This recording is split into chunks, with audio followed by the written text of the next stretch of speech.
Now, Michelle reflects on her U.S. Women's Open victory in a look back in time, presented by Omega. What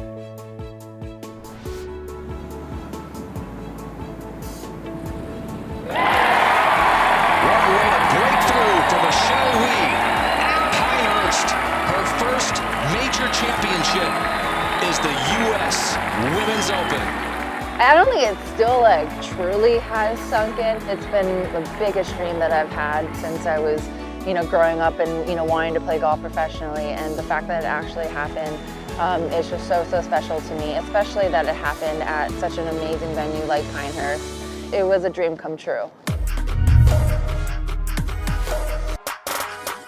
Well, the week at Pinehurst in 2014 was historic in the game because the men and women played back-to-back, and it was historic for you because you put together an incredible performance to win your major championship and the major that so many players want to win, the US Women's Open. It's great to be with Omega Ambassador Michelle Wie West as we get inside the mind of a champion golfer and the golf swing. And this club was so important for you at Pinehurst because you hit so many of those little stingers on the firm fairway. So we're going to put you through your paces and get you to relive those golf swings. And tell us what you were doing with the 3-wood there, because you had a kind of a different golf swing that we saw at times with the shortened follow through. Exactly, yeah, and I had a short backswing too. I had a very short backswing. And Michelle Wie. Here, I'm looking for that low darter up here. Try to hit a low one straight when it chase it down there. That's just what she's trying to do and has done it well. She'll be fine. What I really try to do, and why I can't swing that way anymore, I have pretty bad arthritis on my hands. So if you can remember, I was very wristy. Like I would set the club and really early, and just make sure I was here. So it was a very compact swing, not quite like Tony Finau's, but very compact. I would do like a little bit of a chicken wing stinger, but I grew up in the wind, so this is a very normal shot for me. And when I got there and I saw how firm it was, I was like, this is great. I can just hit this all week. So the stinger, the main thing people do that I see wrong when people want to hit it low is that they get really over the top and they just go here. What you really want to focus on, even when you're hitting it low, is keeping your head behind the ball. Once the head goes in front of the ball, you're just going to hit a huge, massive cut. You really want to make sure that you're still swinging pretty straight down the line. So how I do that, same ball position, just inside the left foot, grab it normal. And maybe this is because I grew up in the wind, but it's very instinctual for me to really feel like I'm holding the shot really here, and then kind of the chicken wing helping keep it from flipping and really holding it off like that. So instead of the head going this way, you're like, okay, how do you keep your hands lower and feel like you're hitting a low shot? It really comes from here. Your head is behind the ball when you hit. We're really moving forward. You want to feel the aggressiveness of your chest moving forward and creating that abbreviated follow through. So I just kind of do one.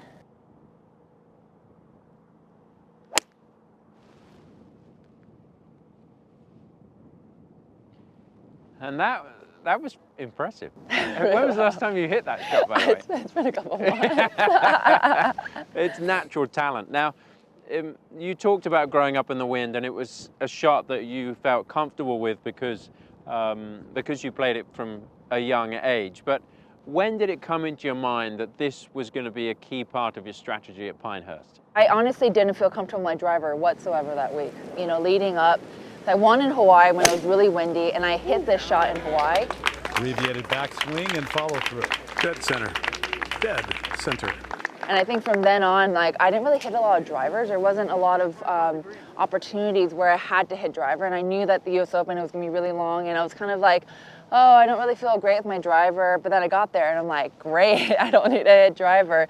And when I did hit driver, I actually did hit it really well. But this is like a good stock shot that I used when I won in Hawaii earlier that year too. Did it help you mentally as well, knowing that this shot was in the bag? And how did that make you feel more comfortable on the course? 100%, just knowing that, again, this shot really eliminated the left side for me. I was never gonna hook it with this low shot. If anything, I was going to overfade it just a little bit. So I just knew I just going to aim down this left-hand side of the fairway, hit that shot. It's going to fade a little bit, just run forever. Well, we're going to have some fun now. I want to have some fun with you. I want to see what you can do with this club. I want to see you hit it as low as possible and as high as possible. So let's start with the high one. Okay. And talk us through what you would do to try and hit this as high as possible. We can kind of envision that you've got to drive it over the corner of a dogleg with some trees or something like that. So I really, I started hitting a high 3-wood because I realized I just can't hit a low fade for every single shot. I'm going to run into some right to left holes. So when I tee it up high. Obviously you can see the difference in tee height with the high 3-wood. So that would be high for you. That's with a high. 3-wood. Yeah. Okay. So you can kind of see, it's like a driver. I want there to be, ball above the club, but not so high that I'm going to pop it up. And it's easier to do with this club. With that tee length, you said that you are more comfortable with the ball a little bit lower. Yeah. So a high tee for you is probably not as high as we might expect. Exactly. Okay. But I do feel like for a 3-wood, this is on the higher side. I do try to feel like I hit a draw when I hit a high 3-wood. So same thing, ball position, just inside the left foot. And same with the driver. I really feel like I finish my backswing and make my right shoulder touch my right leg. And then same thing with the driver. It's the same mechanism for the swing.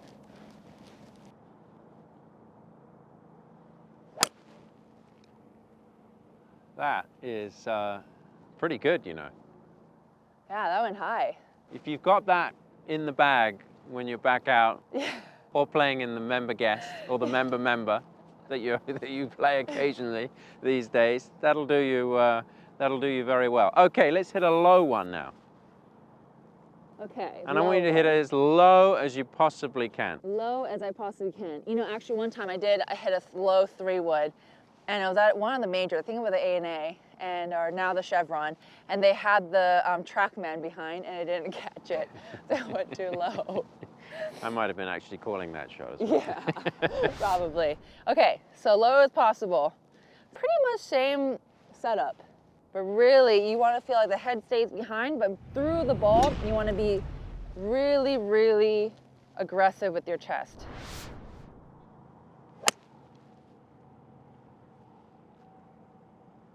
You can see that little bit of fade over there? That's the fairway finder. It's pretty good. It was low as well. Let's take a look at the shot tracer on those two shots, and you can see the massive difference between the high ball flight that Michelle was trying to get with the 3-wood and the very low 3-wood under the wind. But we've got to give a warning to folks at home. Don't try and hit that on the golf course unless you've practiced it quite a bit. We don't want you looking silly. We want you to practice it first, and then you can put it into play.